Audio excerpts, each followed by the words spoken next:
Ya, karena kita ini terlalu semangat, akhirnya kita nggak tahu sebenarnya tujuan kita ikut-ikut mencaci itu apa, pengaruhnya sebenarnya apa. Kadang kita nggak berpengaruh loh, kita ikut share, kita ikut ini sebenarnya nggak berpengaruh sebenarnya, karena kita bukan tokoh juga. Kecuali kalau sudah sesama tokoh, justru itu menjadi hal yang wajib. Ada yang salah diingatkan, ada yang salah diingatkan, tapi sekadarnya. Jangan nanti orang salah dihajar betul-betul di media, dihajar betul-betul di masyarakat, sampai betul-betul harga dirinya itu habis. Itu juga kasihan, nggak boleh. Sekadarnya, mengingatkan itu sekadarnya. Kalau sudah tercapai tujuan syariatnya, sudah selesai. Nabi Shallallahu Alaihi Wasallam bersabda, orang yang memiliki 3 sifat ini, dia adalah seorang munafik, meskipun dia puasa ataupun sholat. Apa 3 sifat itu? Man idza hadatsa kadzaba, orang yang jika berbicara suka berbohong. Wa idza wa'ada akhlafa, kalau sudah berjanji dia suka mengingkari. Wa idza tumina khana, kalau dia diberi amanah dia berkhianat. Nah, ini tentunya munafik di sini bukan munafik iman, tapi munafik nifak amal, bukan nifak iman. Kalau nifak iman, munafik yang iman itu yang fiddarkil asfali minan nar. Jadi orang-orang munafik, kalau nifaknya adalah nifak iman itu bagaimana? Kalau di depan orang Islam mengatakan saya beriman, saya Islam, tapi di kalangan orang kafir dia juga mengatakan bersama orang-orang kafir. Nah, ini adalah nifak iman, munafik yang berkaitan dengan iman. Ini yang diancam oleh Allah Subhanahu wa taala, fiddarkil asfali minan nar, yaitu di kerak neraka paling bawah. Tapi kalau yang disebutkan 3 ini, yaitu jika berbicara berdusta, jika berjanji mengingkari, dan jika diberi amanah dia berkhianat, ini nifak amal. Tidak sampai membuat pelakunya kufur ataupun keluar dari Islam. Kemudian yang ketiga, as-salisu al-ghibatu. Jadi ada 8 perkara. Yang pertama adalah dusta, kedua adalah mengingkari janji, yang ketiga kita menjaga lisan kita dari ghibah. Ghibah ini kita kemarin sudah bahas ketika pembahasan tentang menjaga pendengaran. Nah, sekarang di pembahasan menjaga lisan juga muncul lagi dia, karena memang ghibah ini berkaitan dengan pendengaran dan lisan. Bahkan di bab yang tentang lisan ini sangat panjang sekali.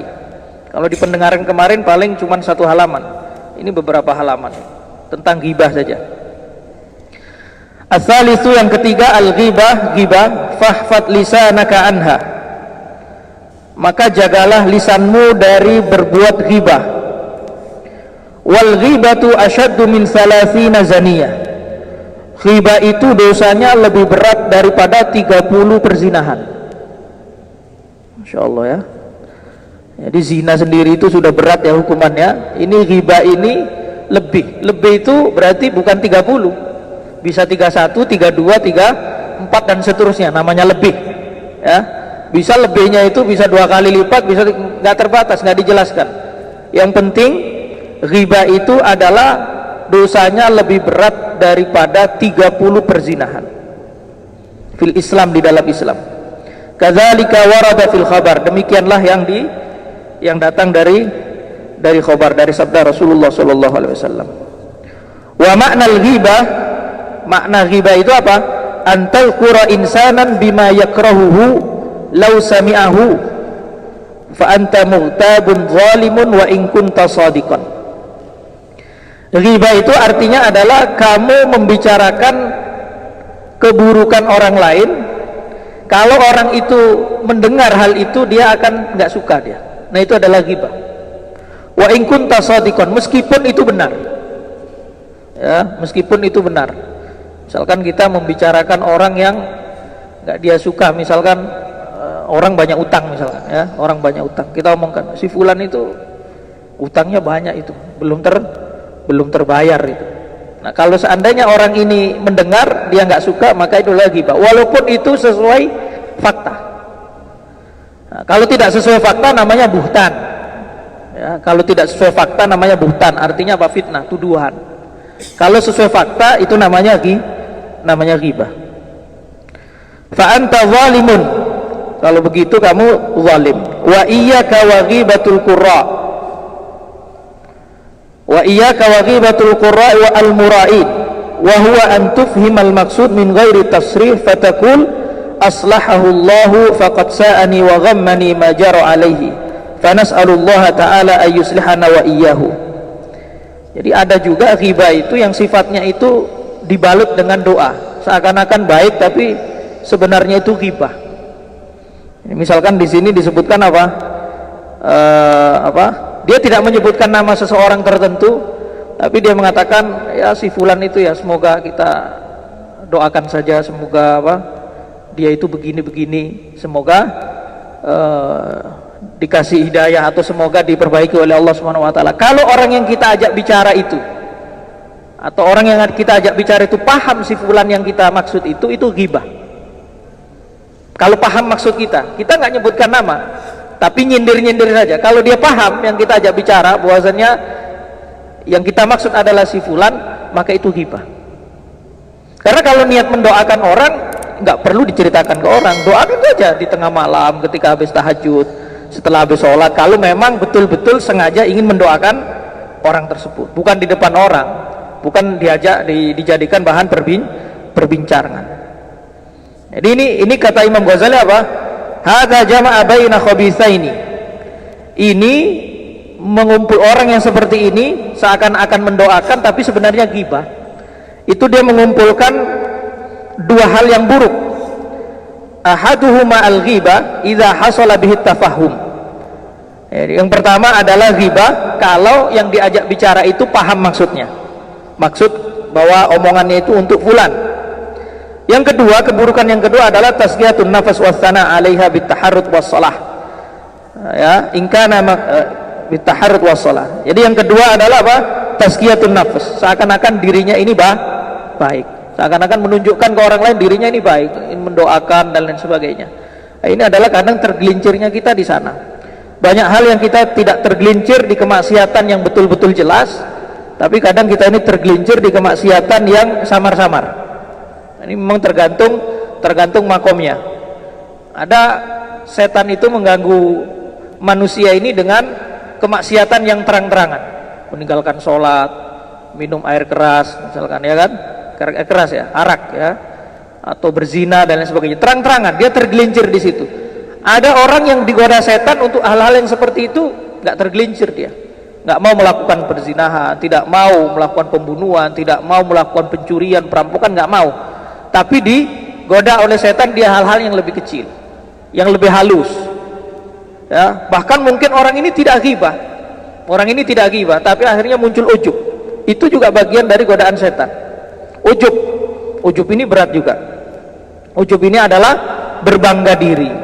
Dia tidak kelihatan melakukan maksiat, dia tidak ngomongin orang juga, tapi ketika dia sendiri dia merasa orang yang paling baik dari yang lain. Karena waduh, semalam saya ini sholat tahajud 8 rakaat ditambah 3 rakaat sholat witir. Kemarin saya sudah sedekah luar biasa banyak. Tahajud duha saya juga luar biasa. Saya juga nggak ngomongin orang, nggak ghibah. Wah, ini memang saya ini orang terbaik emang di kampung Sunnah ini. Misalkan seperti itu ya. Itu muncul ujub. Nah, itu adalah setan juga itu. Nggak kena dia di kemaksiatan, nggak kena dia di ghibah, seakan-akan nggak punya dosa dia. Tapi mulai muncul dalam hatinya menjadi orang yang paling soleh. Nah, itu sudah ujub, itu berat. Nah, inilah hal-hal seperti inilah yang diobati oleh Imam Ghazali dalam kitabnya ini, yaitu kitab Bidayatul Hidayah, yaitu kitab permulaan. Jadi ini permulaan bagi orang yang ingin sampai kepada Allah Subhanahu wa taala. Kalau habis ini langsung belajar Ihya Ulumuddin nggak ada masalah gitu ya. Tapi ini adalah tahapan awal, ini adalah kelas TK-nya, ini playgroup-nya ini. Ini kelas playgroup-nya, nanti naik kelas SD-nya, nanti kelas SMP-nya dan seterusnya. Jadi jangan sampai terjerumus juga kepada ghibah yang dibalut dengan doa. Seakan-akan mendoakan orang, tapi padahal itu masuk kata ghibah. Apalagi sekarang kan kadang ditegaskan juga, mau ngomongin orang, tapi ditegaskan di awal, ini bukan ghibah ya. Ini bukan ghibah. Jadi kemarin itu si fulan, lah mau ghibah tidak itu bukan karena deklarasi di awal, ini ghibah atau tidak, bukan. Ini saya tidak ghibah ya, kemarin itu tetangga kita itu begini, ini bukan ghibah, saya nggak niat ghibah. Itu masuk ghibah juga gitu. Mau itu ghibah atau tidak nggak perlu deklarasi di awal. Yang penting kriterianya seperti ini, maksudnya ghibah. Meskipun ada ghibah yang dibolehkan oleh Allah Subhanahu wa taala, dibolehkan oleh syariat, itu di masalah 6 hal. Biar kita ini tidak nanti karena ghibah itu nggak boleh ngomongin orang, semuanya nggak diomongin, itu salah juga. Ada ghibah yang dibolehkan oleh syariat. Kita baca biar dari sumber yang lain ya, dari Imam Nawawi, biar kita berimbang. Ghibah itu tidak boleh, tapi ada juga ghibah yang boleh, yaitu di 6 hal. Yang pertama kita baca Imam Nawawi dalam kitab Riyadhus Shalihinnya, yaitu yang pertama adalah at-tadhallum, orang yang terzalimi. Orang yang terzalimi, dia melaporkan seseorang yang menzalimi ke hakim, ke pengadilan, itu boleh. Atau ada warga kampung sunnah merasa terzalimi oleh tetangganya, lapor ke Pak RW, boleh menyebutkan. Lah kalau Pak RW nggak disebutkan, Pak RW nya nggak tahu siapa kamu ini mengadukan siapa sih, gitu, ya kan? Dilaporkan ke pejabat, ke pemerintah, ke yang berwenang. Saya terzalimi, saya kemarin ini tanah saya ini diserobot sekian meter ini oleh tetangga saya ini. Ini gimana ini urusannya? Siapa yang nyerobot? Oh si fulan. Lah yang seperti ini bukan ghibah, walaupun ditunjukkan namanya. Yang seperti ini bukan ghibah. Ini ghibah tapi dibolehkan. Membicarakan tentang orang tapi dibolehkan. Tujuannya apa? Tujuannya untuk apa? Raf'ut tadhallum. Jadi melaporkan orang yang zalim. Ya. Atau di kampung sunnah terjadi perbuatan maksiat misalkan. Ya kan, terjadi misalkan ada yang minum khamr, dilaporkan ke pengurus. Si fulan membuat keresahan di kampung ini karena dia minum khamr. Atau dia membawa perempuan yang bukan mahramnya ke rumahnya, ya disebutkan namanya, nggak ada masalah. Itu bukan ghibah, karena itu tujuannya adalah untuk apa? Untuk mencegah kemungkaran, itu nggak ada masalah. Itu yang kedua, yaitu untuk taghyirul mungkar. Yang pertama adalah tadi apa? Untuk melaporkan kezaliman. Yang kedua adalah untuk mengubah kemungkaran, itu nggak ada masalah, disebutkan namanya. Yang ketiga adalah al-istifta, itu boleh orang meminta fatwa. Datang ke seorang ulama, dia ingin minta fatwa tentang sebuah perkara. Ya disebutkan, karena fatwa itu harus jelas datanya. Jadi saya punya masalah dengan si fulan begini Pak Kiai, gimana urusannya ini? Gimana hukumnya dan lain sebagainya. Nah ini adalah meminta fatwa, boleh diomongkan. Istri melaporkan perbuatan suaminya ke misalkan majelis fatwa MUI misalkan. Status pernikahannya ini seperti apa? Nah, ini sering saya di sini ini dapat tamu yang seperti itu, datang suami istri lapor, ya kan? Kayak kemarin sudah 2 kali apa 3 kali itu pasangan suami istri. Rata-rata kasusnya suaminya ada simpanannya, itu rata-rata. Jadi istrinya apa? Melaporkan bagaimana hukumnya. Ada yang kemarin itu lapor, menurut istri yang pertama sudah apa? Sudah cerai dia dengan yang kedua karena sudah terjadi talak. Waduh, ini bab talak repot. Dua-duanya saya suruh datang, suami istri. Saya tanya suaminya, kamu ngomong apa kepada istri kedua? Oh, ngomong begini. Oh iya. Kalau menurut jumhur itu sudah tertalak 3, saya bilang. Tapi dia punya informasi yang lain karena sudah datang ke banyak ustadz, termasuk ke Darut Tauhid, ke Agim dan lain sebagainya. Ustadz dikelilingi. Ya memang ada, tapi itu pendapat yang lemah. Saya jelaskan. Kemarin juga ada. Jadi itu memang boleh disebutkan, suami menceritakan istrinya, istri menceritakan suaminya, tujuannya untuk meminta fatwa. Tujuannya meminta fatwa, bukan sekedar menggunjing. Nah itu yang keberapa tadi? Yang keempat. Jadi ghibah semacam itu boleh. Ketiga itu. Yang keempat adalah tahdzirul muslimin minasyarri wa nasihatuhum. Jadi boleh, yaitu untuk memperingatkan umat Islam. Misalkan ada tokoh dia fasik, dia sesat dan lain sebagainya, kita peringatkan umat, jangan ikuti si fulan. Ada si fulan ini nggak benar ini. Nah itu boleh. Jadi ada tokoh masyarakat dia menyesatkan. Jangan karena kita nggak boleh, wah takut ghibah saya Ustaz. Kalau ngomongin si fulan takut ghibah, itu bukan ghibah, justru itu wajib. Jadi kita apa? Kita ungkapkan. Di dalam ilmu hadis sendiri ada namanya jarh wa ta'dil. Kalau kita belajar ilmu hadis, itu ada si fulan ini kadzab, si fulan ini pendusta, si fulan ini untuk menjaga agama. Jangan sampai hadis ini hadis palsu, atau hadis ini hadis sangat lemah misalkan. Jadi para ulama hadis itu dalam studi hadisnya itu menuliskan secara jelas bahwa si fulan ini lemah, si fulan ini pendusta, si fulan ini terus sifat-sifat buruknya itu kalau dia buruk diungkap. Karena tujuannya apa? Untuk memperingatkan umat Islam dalam mengambil hadis dari si fulan. Nah, itu tidak apa-apa itu. Atau ketika dalam persaksian misalkan, ya kan? Dalam persaksian kita diminta saksi oleh hakim, bagaimana ini tentang fulan, kita ungkapkan. Bukan karena kita takut ghibah kita nggak bersaksi, ya kan? Si fulan ini bagaimana? Kita tahu jeleknya, kita ungkapkan. Karena tujuan apa? Tujuan untuk persaksian. Sama juga ketika mau ada salah seorang keluarga kita mau nikah, ya.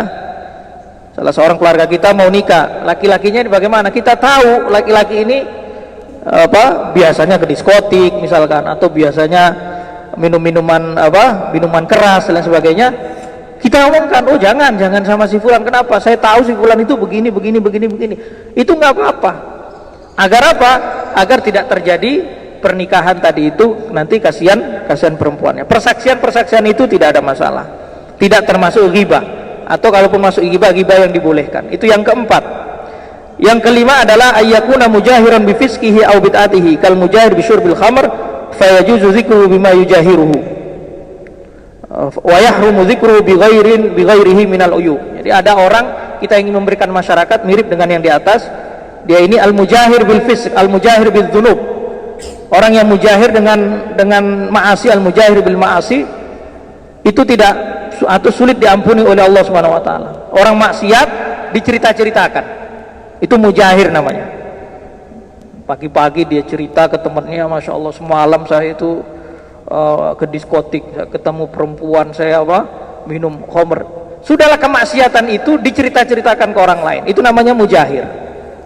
Mujahir bil ma'asi. Kalau bermaksiat simpan, jangan dicerita-ceritakan. Simpan. Bermaksiat apapun jangan diceritakan, walaupun ke teman dekat gitu. Karena teman dekat belum tentu dia nggak cerita ke yang lain. Karena sesuatu itu kalau sudah kita ceritakan ke satu orang, itu bukan rahasia lagi berarti. Nanti yang satu ini cerita ke yang lain, ini rahasia ya, ke kamu aja saya ceritakan. Itu bapak itu kemarin begini. Ya akhirnya yang ini juga cerita ke yang lain. Ini rahasia ya, kepada kamu aja, sampai satu kampung tahu semuanya. Nah, kalau maksiat dirahasiakan, maksiat apapun rahasiakan. Karena Allah Subhanahu wa taala sudah menutup kemaksiatan itu, jangan dibuka. Jangan dibuka ke publik. Begitu juga kalau kita tahu keburukan kemaksiatan orang lain, jangan dibuka ke publik juga. Kalau nggak ada tujuan-tujuan yang syar'i. Kenapa? Karena kalau kita menutupi kesalahan orang lain di dunia, kelak di akhirat kita akan ditutupi oleh Allah Subhanahu wa taala. Man satara musliman satarahullahu yaumal qiyamah. Orang yang menutupi keburukan saudaranya muslim di dunia, maka kelak akan ditutupi keburukannya di akhirat oleh Allah Subhanahu wa taala. Karena kalau kita lihat apa yang ada pada diri orang lain, keburukan yang kita caci maki pada diri orang lain, itu ada pada diri kita. Ada pada diri kita. Hanya saja kita tidak menyadari hal itu.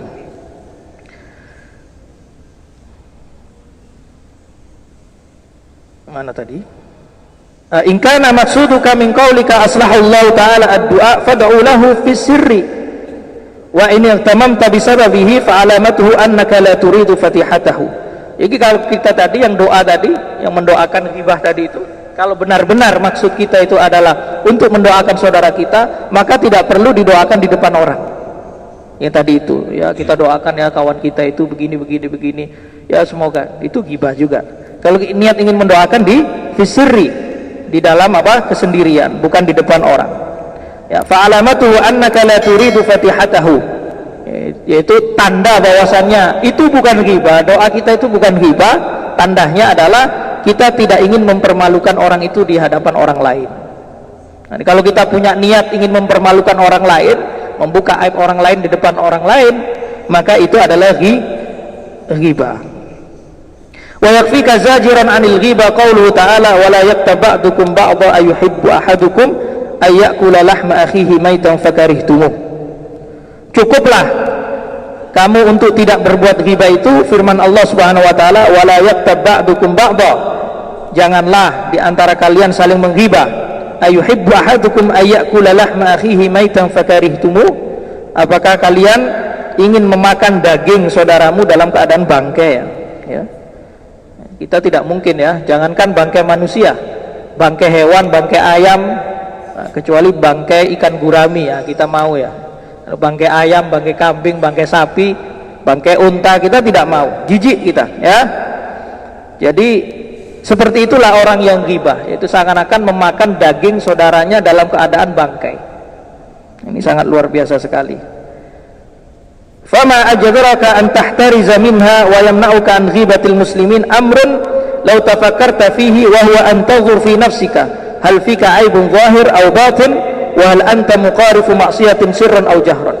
Jadi salah satu cara untuk kita menghindari ghibah, kata Imam Ghazali, itu bagaimana? Kamu berpikir wa huwa an tanzur fi nafsik, kamu melihat dirimu sendiri.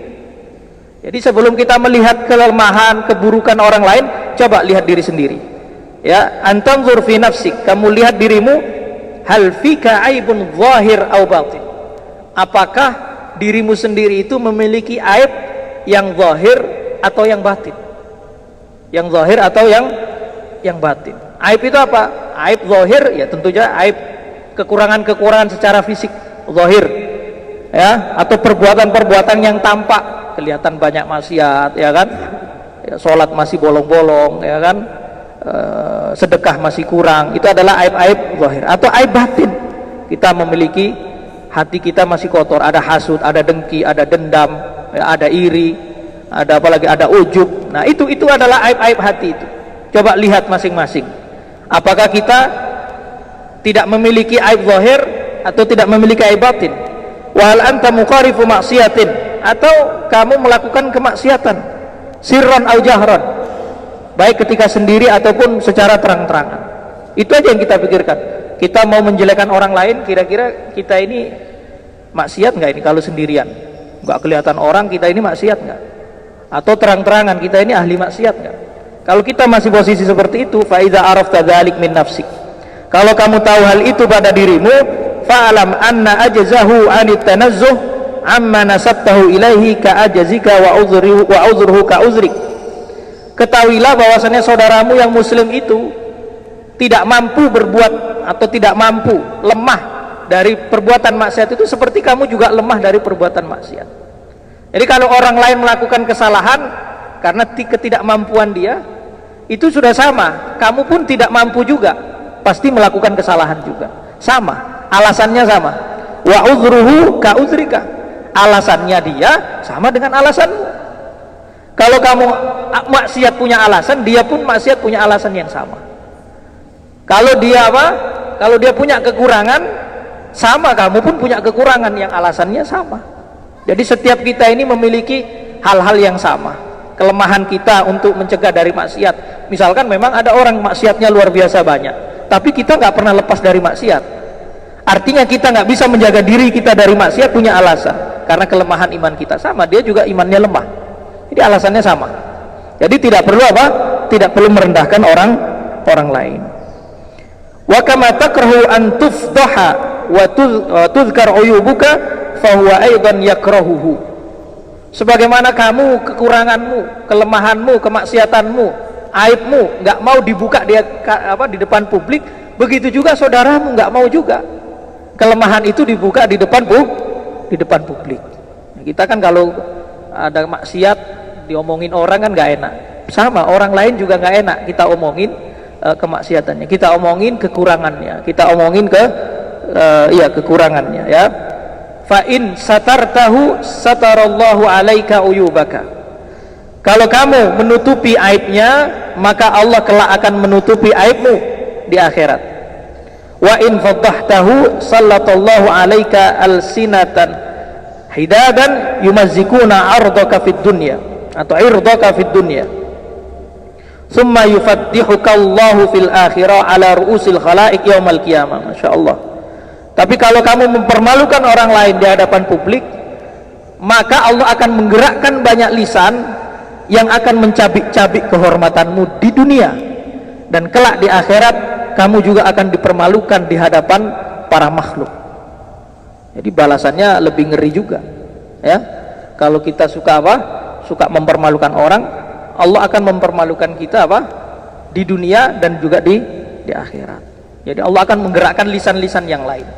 Kalau kita suka mempermalukan orang, nanti Allah akan menggerakkan lisan-lisan banyak orang untuk mempermalukan kita. Nah, ini yang perlu kita hindari. Ini memang berat, tentu saja. Mengobati hati ini tidak cukup 1 hari 2 hari, tidak cukup 1 tahun 2 tahun. Kita berobat fisik aja, orang nggak bisa sembuh di Indonesia, diantar ke Singapura, habis ratusan juta bahkan miliaran. Ini kita ini sedang diobati oleh Imam Ghazali hati kita yang kotor, hati kita yang busuk, ya. Itu tentu tidak cukup 1 hari 2 hari, 1 minggu 2 minggu. Ini butuh banyak proses. Maka di dalam tasawuf ada yang namanya mujahadatun nafs, yaitu melatih diri, ya, mujahadah. Jadi melatih diri kita supaya supaya taat menjalankan perintah dan menjauhi larangan. Terus itu setiap hari. Wa idza nadarta ila zahirika wa batinika falam tattali fihi ma ala aibin wa naqsin fi dinin wala dunya fa'lam anna jahlaka bi uyubi nafsik akbah anwa'il hamaqah. Nah, ini kata Imam Ghazali. Ketika kamu melihat dirimu, ternyata kamu merasa saya ini nggak ada aibnya, baik zahir ataupun batin. Enggak, saya ini orang mulia, saya ini orang suci, saya ini ahli ibadah, nggak ada aibnya. Sudah dilihat, sudah mencoba mengoreksi diri, dia tidak menemukan aibnya. Kata Imam Ghazali apa? Fa'lam anna jahlaka bi'uyubi nafsika akbahu anwa'il hamaqah. Ketahuilah bahwasannya ketidaktahuanmu akan aibmu itu adalah bentuk kedunguan yang paling parah. Bentuk kedunguan yang paling parah.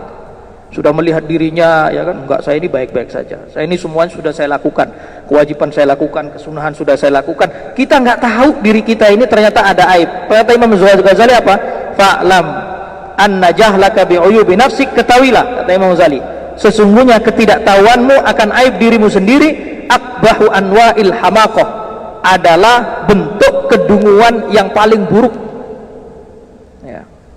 Wala aiba a'dhamu minal humki, tidak ada aib lebih buruk daripada dungu, daripada kedunguan.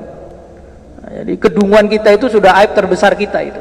Kalau kita sempat tidak bisa mengoreksi atau tidak bisa mendeteksi aib diri kita sendiri. Walau aradallahu bika khairan labasaraka bi'uyubi nafsik. Seandainya Allah Subhanahu wa taala menginginkan kebaikan, ya, bagimu, maka Allah Subhanahu wa taala akan memberitahu akan aib-aibmu. Itu juga kita harus hati-hati. Kalau kita melihat diri kita ternyata kok baik-baik saja, kita tidak menemukan aib pada diri kita, jangan-jangan memang Allah tidak membuka aib kita itu pada diri kita sendiri. Akhirnya nggak kelihatan. Seandainya apa? Allah menginginkan kebaikan, kata Imam Ghazali, seandainya Allah menginginkan kebaikan kepadamu, tentunya Allah akan membuka aibmu itu pada dirimu sendiri. Agar apa? Agar diperbaiki. Kalau kita tidak tahu keburukan kita, gimana kita mau memperbaiki? Kita tidak tahu penyakit hati kita, kita tidak tahu aib-aib kita tidak akan pernah berobat. Seperti orang tidak tahu dia sakit, misalkan sakit liver, dia tidak tahu dia sakit jantung, dia tidak tahu dia punya diabetes, dia tidak akan berobat. Karena apa? Tidak tahu penyakitnya. Begitu juga kalau kita tidak bisa mendeteksi penyakit hati kita tidak akan pernah berobat. Misalkan di hati kita ini, kok saya ini tipenya kok suka hasut ya, kenapa? Setiap ada teman saya punya kenikmatan, hati saya nggak tenang. Hati saya selalu ingin iri dan iri. Nah, itu segera diobati itu. Caranya bagaimana? Dilawan itu, karena itu adalah nafsu, dilawan. Setiap ada yang punya kenikmatan, sebelum dia alhamdulillah dulu kita. Alhamdulillah tetangga saya semakin kaya, alhamdulillah tetangga saya semakin sukses. Dilawan dengan hal itu, nafsu itu dilawan. Begitu juga ketika kita punya dendam, benci sama seseorang, dendam. Hati kita itu isinya dendam, nggak suka, dendam, benci, nggak suka, benci. Cara melawannya bagaimana? Cara melawannya bersahabat dengan dia. Walaupun nggak enak hatinya, bersahabat aja. Ya, lama-lama setan itu akan bosan juga, karena itu yang mengganggu semuanya itu adalah setan. Seperti ada kisah seorang Yahudi ini punya keistimewaan luar biasa di zaman Sayyidina Umar. Punya keistimewaan luar biasa, dia bisa melihat apa yang nggak terlihat oleh manusia pada umumnya. Dia bisa melihat apa yang ada di balik tembok, punya karomah, dia punya keistimewaan. Jadi banyak umat Islam akhirnya terpengaruh oleh si Yahudi ini. Akhirnya sama Sayyidina Umar mau dibunuh, bawa pedang Sayyidina Umar mau dibunuh. Ini bahaya ini kalau sampai apa umat Islam terpengaruh oleh dia, karena punya keistimewaan yang luar biasa. Ketika mau dibunuh, disuruh keluar dari rumahnya, keluar kamu wahai Yahudi. Kata Yahudi tadi, lepas pedangmu wahai Umar. Padahal dari balik tembok, lepas pedangmu itu. Ketika keluar, si Yahudi itu mengatakan asyhadu an la ilaha illallah wa asyhadu anna Muhammadar Rasulullah. Masuk Islam dia. Heran Sayyidina Umar, loh, kenapa kok kamu bisa kok tiba-tiba masuk Islam? Padahal saya sudah mau membunuh kamu ini. Kata si Yahudi, saya itu punya amalan selalu melawan hawa nafsu saya. Jadi dia sampai punya karomah seperti itu karena dia selalu melawan hawa nafsunya. Jadi kalau hawa nafsu ini kita lawan, orang yang tidak muslim aja dikasih keistimewaan sama Allah. Sama dengan ilmu-ilmu hitam, orang kadang mendapatkan ilmu hitam, ilmu santet, ilmu apa, semuanya itu mereka berpuasa, mereka itu ada puasanya, ada ini, jadi ada apa mirip-mirip ketaatan gitu, seakan-akan puasa walaupun itu tidak syar'i, tapi ada, muncul karomahnya, muncul ibadah-ibadah itu kalau kita istiqomah muncul karomahnya ya. Murabi kita Ustaz Arifin punya istiqomah apa, muncul dia karomahnya. Mungkin yang dibicarakan mungkin tidak terlalu banyak, tapi bisa mengumpulkan jutaan manusia ya, karena apa? Keistiqomahannya, tahajudnya, keistiqomahan sedekahnya. Jadi amalan-amalan baik kalau kita istiqomah melakukan itu akan muncul karomahnya. Kalau tidak muncul, tampak di kita, akan tampak di keturunan kita. Banyak orang hebat itu bukan karena amalan dia, tapi bisa karena amalan bapaknya. Atau bukan bapaknya biasa-biasa aja Ustaz, tapi ini kok hebat sekali anak ini. Mungkin itu amalan kakeknya. Tidak ada orang yang hebat, ulama jadi hebat kalau dia tidak memiliki garis dari orang-orang soleh. Itu sunnatullah seperti itu. Ada orang anaknya orang biasa, kelihatan di masyarakat biasa, mungkin petani, mungkin penjual nasi goreng, tapi kok anaknya kok ulama ini. Diteliti nanti kakeknya juga biasa, nggak ada yang ulama. Oh ternyata ada salah satu jalur itu, ternyata dulu kakeknya yang kesekian itu dia cinta ulama, dia cinta masjid misalkan, keluar muncul karomahnya itu, sama Allah diberikan kepada cicitnya, kepada cucunya dan sebagainya. Maka kenapa kita harus menjadi orang soleh? Karena apa? Karena itu pasti berpengaruh. Seperti kisah Nabi Khidir sama Nabi Musa di dalam Al-Quran. Apa alasan Nabi Khidir membangun tembok yang rusak? Apa alasannya?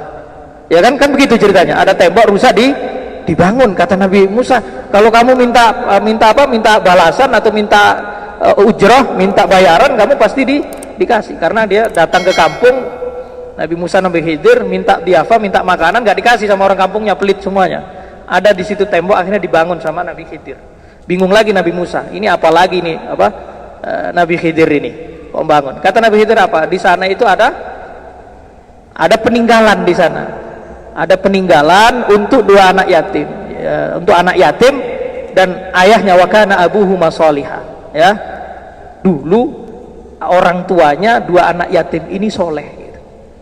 Dijaga sama siapa? Sama Nabi Khidir, peninggalannya dijaga biar apa, nanti kalau tahu dia ngambil sendiri anak yatim itu. Jadi gara-gara apa kata para ulama? Gara-gara ayahnya soleh, maka Nabi Khidir itu menjaga harta kedua anak ini dengan cara dibangunkan tadi. Jadi memang mensyafaati, orang-orang baik itu mensyafaati.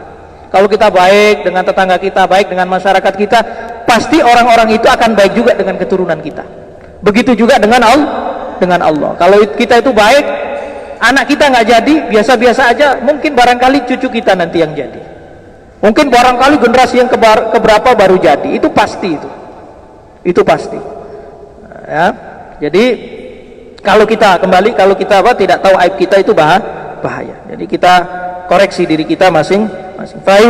Faru'yatuka nafsaka bi'ainir riba ghayatu ghabawatika wa jahlik. Kalau kamu melihat dirimu itu mulia, ya kan, tidak memiliki aib, ghayatu ghabawatika wa jahlik, itu adalah kebodohanmu yang sangat luar biasa, yang sangat puncak ya.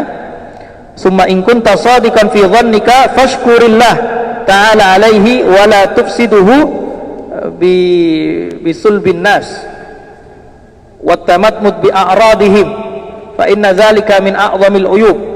Kalau kamu, kata Imam Ghazali, kalau kamu melihat dirimu memang baik-baik saja, soleh, dan itu benar-benar begitu, maka fashkurillah, maka bersyukurlah kepada Allah Subhanahu wa taala. Jangan kamu rusak kesolehanmu itu dengan membicarakan kehormatan orang lain atau menggerus atau merusak kehormatan orang lain. Kita ini sudah soleh secara pribadi, sudah luar biasa, sholatnya luar biasa, sunnahnya luar biasa, puasanya luar biasa, ya semuanya udah luar biasa, sedekahnya udah luar biasa. Nah, amalan ini jangan dirusak dengan membicarakan orang lain. Jadi beramal soleh itu susah. Kita berbuat amal soleh itu susah, ya kan? Sholat tahajud susah nggak? Susah. Sholat duha susah. Bersedekah susah. Jamaah di masjid susah. Semuanya ini nggak ada yang nggak susah. Jadi ibadah ini nggak ada yang nggak susah, karena itu ada perjuangannya. Sudah susah kita beramal, lebih susah lagi menjaga nilai amal kita. Itu paling susah lagi itu. Kita sudah bersolat, sedekah dan sebagainya, jaga agar pahala ibadah kita nggak lepas, itu lebih susah daripada kita mengamalkannya itu sendiri. Makanya selalu di dalam hadis dikatakan apa? Jangan sampai kita menjadi orang yang bangkrut. Orang yang bangkrut itu apa? Rasulullah tanya kepada para sahabatnya, atadruna manil muflis? Apakah kalian tahu siapa yang bangkrut itu? Oh, yang bangkrut itu yang nggak punya harta ya Rasul, katanya. Kata Rasulullah, bukan. Orang yang bangkrut itu adalah nanti di akhirat orang yang datang dengan membawa pahala sholatnya, membawa pahala zakatnya, membawa pahala sedekahnya, semuanya ibadahnya dibawa, banyak, dia punya saku ketika ke akhirat, amalannya di dunia luar biasa, tapi dia mulutnya suka mencaci maki saudaranya, tangannya suka memukul, semuanya artinya mengganggu orang lain. Akhirnya pahalanya itu diambil sama Allah Subhanahu wa taala, dikasihkan kepada orang-orang yang terzolimi tadi, terzolimi oleh mulut kita, terzolimi oleh tangan kita, terzolimi oleh kaki kita, dikasihkan. Kalau pahalanya sudah habis, maka dosa orang yang terzalimi tadi diambil, dikasihkan dan dia. Kemudian dia faturiha finnar, dilemparkan ke neraka. Itulah orang yang bangkrut, kata Rasulullah. Bawa pahalanya banyak, tapi diambil orang lain. Mending kita bawa pahala yang pas-pasan, tapi kita nggak ada yang kita zalimi selama di dunia, sehingga pahala kita nggak diambil sama dia. Kalau kita menzalimi orang selama di dunia, diambil. Apalagi kasusnya besar-besar, misalkan, ya, menzalimi orang belum selesai di dunia, meninggal, diselesaikan di mahkamah akhirat. Oh, itu lebih berat itu. Ya, makanya ini adalah latihan. Kita perlu latihan. Ngaji-ngaji tasawuf seperti ini perlu latihan, mujahadatun nafs selama hidup. Jadi ini tidak ada sekolahnya, ini tidak ada waktunya. Sampai kapan? Sampai kita meninggal. Belajar latihan hati itu sampai meninggal, mengobati hati itu sampai meninggal. Ini Imam Ghazali itu bisa sampai kepada derajat semacam ini juga melalui proses yang tidak sebentar. Imam Ghazali dulu itu kan orang yang sangat terkenal, orang yang sangat heboh, banyak pujian dari mana-mana, banyak pujian, karena dia menguasai waktu itu. Kalau ukurannya ilmu di zamannya adalah Baghdad, siapa yang bisa menjadi tokoh di Baghdad, itu berarti sudah menjadi tokoh sentral seluruh dunia Islam. Nah, Imam Ghazali dari Tus ke Baghdad menjadi ulama nomor satunya. Kalau di Indonesia mungkin yang bisa menaklukkan ibu kota Jakarta, siapa yang bisa menaklukkan ibu kota? Atau yang bisa masuk kalau TV, misalkan TV apa gitu, dia dengan keilmuan yang sangat luar biasa. Kalau dulu ukurannya ilmu, Pak. Kalau sekarang ukurannya ya enak tidak enak, ya kan? Ceramahnya enak dia naik, ceramahnya nggak enak, dia nggak naik dia. Karena jamaah nggak nyari ilmunya, kadang nyari lucunya. Ya. Ustadz yang lucu itu yang dia. Jadi tidak mencari ilmu. Banyakan apa? Yang dicari itu adalah ya kepuasan batin sejenak saja. Ya, kalau lihat kita trennya di Indonesia. Kalau dulu bukan, siapa yang paling hebat? Karena khalifahnya dulu memang alim juga. Jangan dikira khalifah Islam dulu itu orang awam, Pak. Orang alim, Pak. Orang-orang ulama juga. Makanya di sekitarnya itu ada ulama-ulama. Siapa yang hebat-hebat diundang. Bahkan dibuat namanya ada munadharah, perdebatan. Ada ulama fulan hebat datang ke istana, disuruh berdebat. Nanti khalifahnya melihat mana yang cocok, mana yang istilahnya paling bagus. Begitu dulu khalifah dulu. Lalu sekarang kalau kita bayangkan luar biasa, ulama-ulama yang hebat itu diundang ke istana negara, kemudian disuruh berdialog, berdebat, dilihat oleh presidennya. Oh, itu ilmu akhirnya berkembang. Zaman dulu seperti itu, ilmu berkembang. Kalau sekarang kan ya, ilmu kata Syekh Abdul Qahir Al-Jurjani di abad ke-5 saja zaman beliau ilmu itu sudah mati. Fakabir arba'an liwafatihi, sudah takbir 4 kali saja karena ilmu sudah mati. Ishhimaran ta'is sa'idan fasa'du fi tali'il bahaim, kata Imam Abdul Qahir Al-Jurjani. Ishhimaran ta'is sa'idan fasa'du fi tali'il bahaim, kamu hidup seperti himar sajalah. Fasa'du fi tali'il bahaim, karena kebahagiaan itu ada ada di kalangan hewan-hewan seperti itu. Kalau kita berpikirnya seperti hewan, insya Allah bahagia, kata Abdul Qadir Al-Jurjani. Kalau kita berpikirnya seperti orang alim, di zaman ini sulit untuk bahagia. Itu di abad keberapa? Abad ke-5 Hijriah. Sekarang sudah abad ke-15. Jadi 1000 tahun yang lalu itu sudah beliau mengatakan ilmu ini sudah mati. Di zaman beliau itu masih jaya-jayanya Islam. Apalagi kalau beliau sekarang hidup di zaman sekarang, ilmu kurang begitu diminati, ya. Jadi jangan sampai apa? Jangan sampai menghilangkan pahala ibadah kita apa? Dengan cara menggunjing orang atau dengan cara kemaksiatan yang lain, sehingga atau menzalimi orang lain sehingga kita nanti di akhirat bangkrut. Ini sudah selesai sampai di sini bab ghibah. Ya, ada yang ditanyakan? Ya, silakan.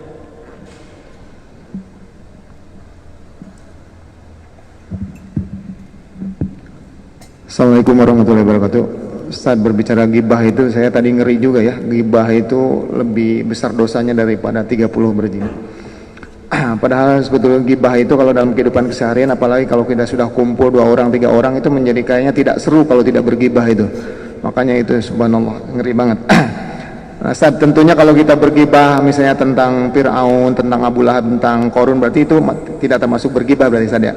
Nah, ke dalam konteks kekinian Ustaz, karena pengaruh media yang begitu besarnya, begitu mudahnya informasi kita raih, sehingga apabila ada orang biasa, tokoh siapapun gitu, kalau ada misalnya kemaksiatan segala macam, sehingga mudah kita tahu orang itu bermaksiat, mudah orang itu. Nah, sehingga itu bahkan mungkin menjadi berita nasional, sehingga setiap orang itu tentunya akan tahu gitu kalau dia bermaksiat, melakukan sesuatu itu. Nah, untuk misalnya untuk kita misalnya untuk pembelajaran, nah, kita sebutkan orang tadi itu apa itu kategorinya termasuk berghibah atau bukan? Terima kasih.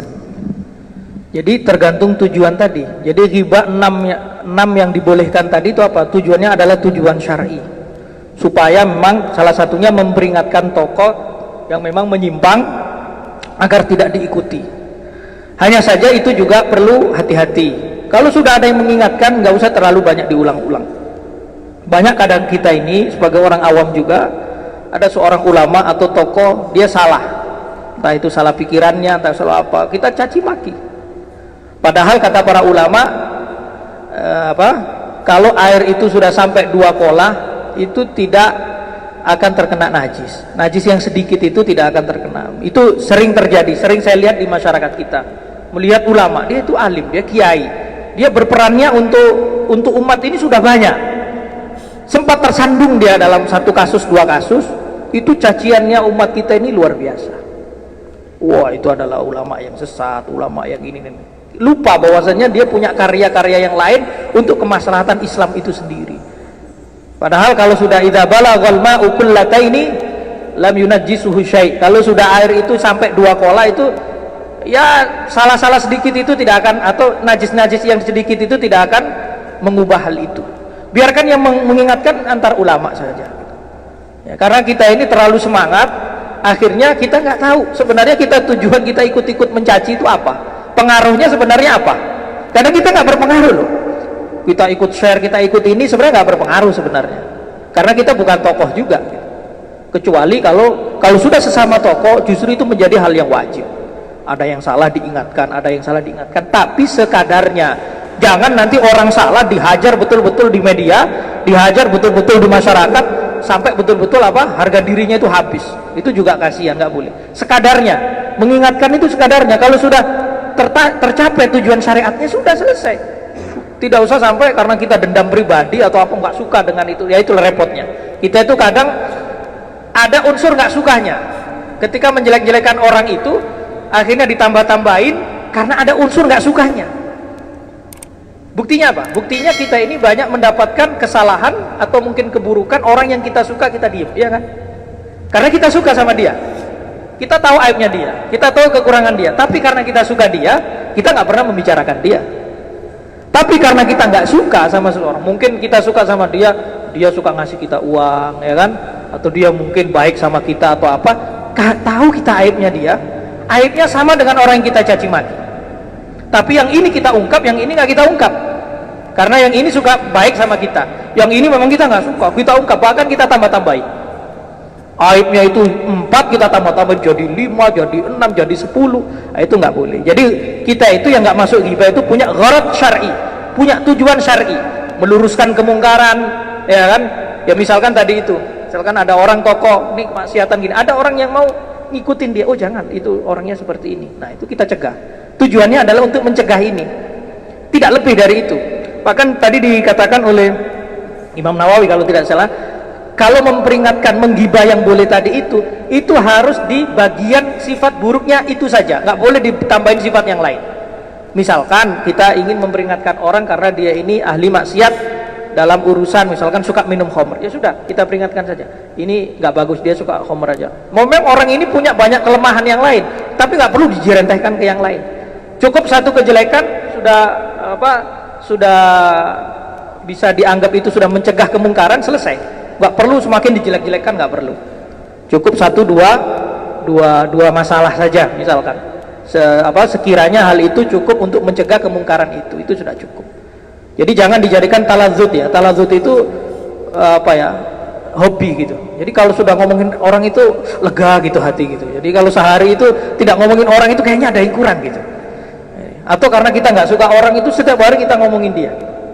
Nah, kecuali tadi itu, dia itu adalah seorang pimpinan, seorang pejabat, seorang apa, tujuan kita obrolkan adalah untuk cari solusi, tujuan kita obrolkan adalah untuk cari mencegah kemungkaran, itu tidak apa-apa. Makanya pejabat-pejabat publik, kita mendapatkan amanah jadi pimpinan apapun, memang harus siap digibah, bukan gibah yang tidak syar'i, bahkan harus siap digibah yang syar'i tadi, karena kita ada di etalase publik. Pak RW ada di pimpinan RW, itu siap digibah oleh, oh ini nggak betul nih keputusannya ini. Itu pasti kan kalau kita masuk ghibah, ya masuk ghibah. Tapi tujuannya apa? Ngomongin Pak RW tujuannya apa? Tujuannya kebaikan apa tujuannya karena ada dendam pribadi? Kalau dendam pribadi dosa dia. Tapi kalau tujuannya untuk islah, untuk memperbaiki apa yang terjadi di wilayahnya Pak RW, di kampung Sunnah, nggak ada masalah. Lebih baik langsung datang juga ke orangnya. Pak RW, saya nggak setuju dengan pendapat Pak RW. Pak RW itu begini-begini. Cobalah ini dianuin. Nah, itu lebih baik daripada datang ke Pak RW enggak, ngomongin di belakang setiap hari. Akhirnya nggak terjadilah solusi itu, ya kan? Semuanya seperti itu. Jadi kita harus waspada. Ya, silakan tadi. Ya, Assalamualaikum Ustaz. Ini terkait pekerjaan sehari-hari Ustaz di kantor. Kita kan ada proses evaluasi. Ya.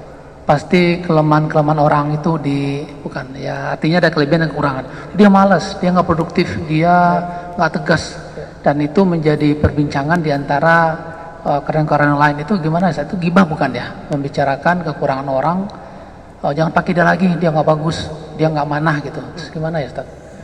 Ya, kalau itu untuk kepentingan itu tidak ada masalah. Misalkan, ini saya contohkan yang dekat Pak RW lagi nih, misalkan. Ada beberapa pengurusnya, ini tidak amanah gitu. Kita melaporkan ke Pak RW. Pak RW, sepertinya ini kurang pas ini. Coba dievaluasi. Nah, Pak RW juga nggak harus langsung percaya kan dengan omongan kita kan. Dicek langsung sama Pak RW, dicek.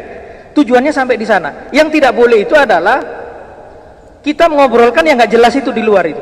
Sudah selesai urusannya tetap diobrolkan. Sudah dilaporkan ke Pak RW, masih diobrolkan di luar antar kita. Ya itu yang nggak boleh. Taladzut dengan keburukan orang.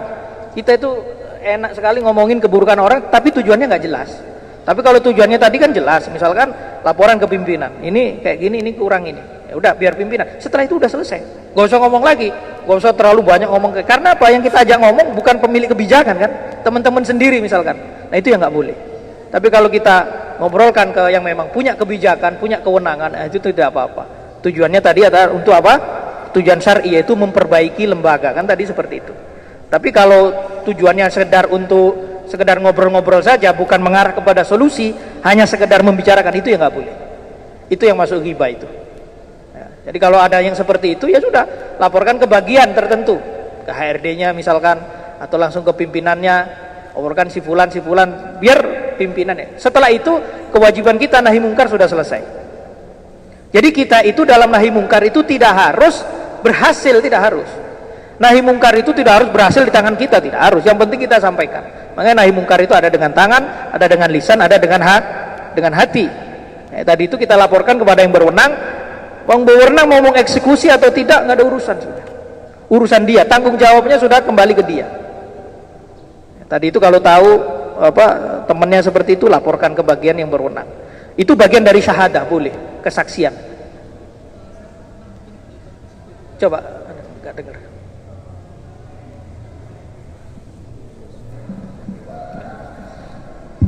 Maaf sambungannya. Ketika kita sudah pernah terlibat di situ, oh iya gitu, kita mengiyakan gitu dan membicarakan juga secara tidak sadar, dan orangnya sudah meninggal, Ustaz. Kita tobatnya gimana, Ustaz? Kita membicarakan dia gitu. Ya. Kalau dia dengar pasti nggak senang gitu. Tobatnya kita minta maaf ke dia. Dia udah meninggal. Oh, kenapa? Udah meninggal. Udah meninggal, kita doakan dia. Oh, udah. Kita doakan dia banyak sedekah, niatkan untuk dia. Terima kasih, Banyak Ustaz. sedekah, niatkan untuk dia. Kalau dia masih hidup ya kita minta maaf. Kita minta maaf begini. Itu memang berat. Meminta maaf itu berat. Memaafkan juga berat juga, gitu kan? Jadi itu dilihat. Kalau dia masih hidup, datangin secara gentleman, kita mengatakan saya minta maaf gini. Atau kalau nggak mau mengungkapkan secara detail misalkan, kita harus juga paham. Ada orang datang minta maaf, saya minta maaf karena mungkin ada salah. Bukan mungkin sih, saya banyak salah lah sama antum gitu. Gak usah didetailkan. Kalau dia paham, ya sudah saya maafkan. Kalau dia orang nggak paham, antum salah apa? Emang ngapain saya terlalu detail? Nanti malah nggak maslahat nanti. Malah nggak maslahat. Jadi kalau ada orang minta maaf ke kita, saya minta maaf, saya membaca salah sama antum. Udah selesai. Ya saya maafkan. Karena kita juga minta maaf itu pahalanya besar, memaafkan itu juga besar juga. Pernah sudah saya ceritakan di sini, ada seorang sahabat amalannya hanya apa? Hanya memaafkan orang saja. Namanya siapa? Abu Domdom. Ya. Dia itu amalannya cuma maafin aja. Mau tidur, dia itu memaafkan semua orang yang punya salah sama dia. Sehingga itu derajatnya tinggi. Rasulullah bertanya kepada sahabat yang lain, ayak jizu ahadukum ayyakuna misla Abi Domdom.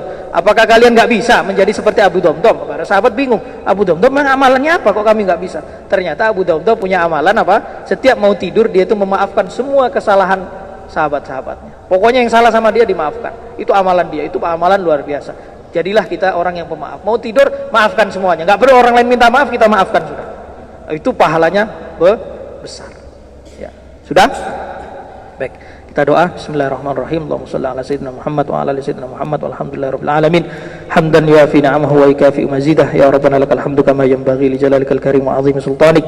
Allahumma inna nas'aluka salamatan fid din wa afiyatan fil jasad wa ziyadatan fil ilmi wa barakatan fil rizqi wa tawbatan qabla al maut wa rahmatan indal maut wa maghfiratan ba'da al maut. Allahumma hawwin 'alaina fi sakaratil maut wan najata minan nar wal 'afwa indal hisab. Rabbana la tuzigh qulubana ba'da idh hadaytana wa hab lana min ladunka rahmah innaka antal wahhab. Allahumma arzuqna fahman nabiyyin wa hifdzal mursalin wa ilhamal malaikatil muqarrabin bi rahmatika ya arhamar rahimin. Ya azim ya azim ya azim ighfir dzambal azim fa innahu la yaghfiru dzambal azim illa al azim. Allahumma inna ala zikrika wa syukrika wa husni ibadatik. Allahumma hdina wahdi bina waj'alna sababan liman ihtada. Allahumma ighfir lana wa liwalidina wa masyayikhina warhamhum kama rabbawna shighara. Allahumma ighfir lana wa liwalidina wa masyayikhina warhamhum kama rabbawna shighara. Allahumma ighfir lana wa liwalidina wa masyayikhina warhamhum kama rabbawna shighara. Rabbana atina fid dunya hasanah wa fil akhirati hasanah wa qina adzaban nar. Subhana rabbika rabbil izzati amma yasifun wa salamun alal mursalin walhamdulillahi rabbil alamin. Al-Fatihah.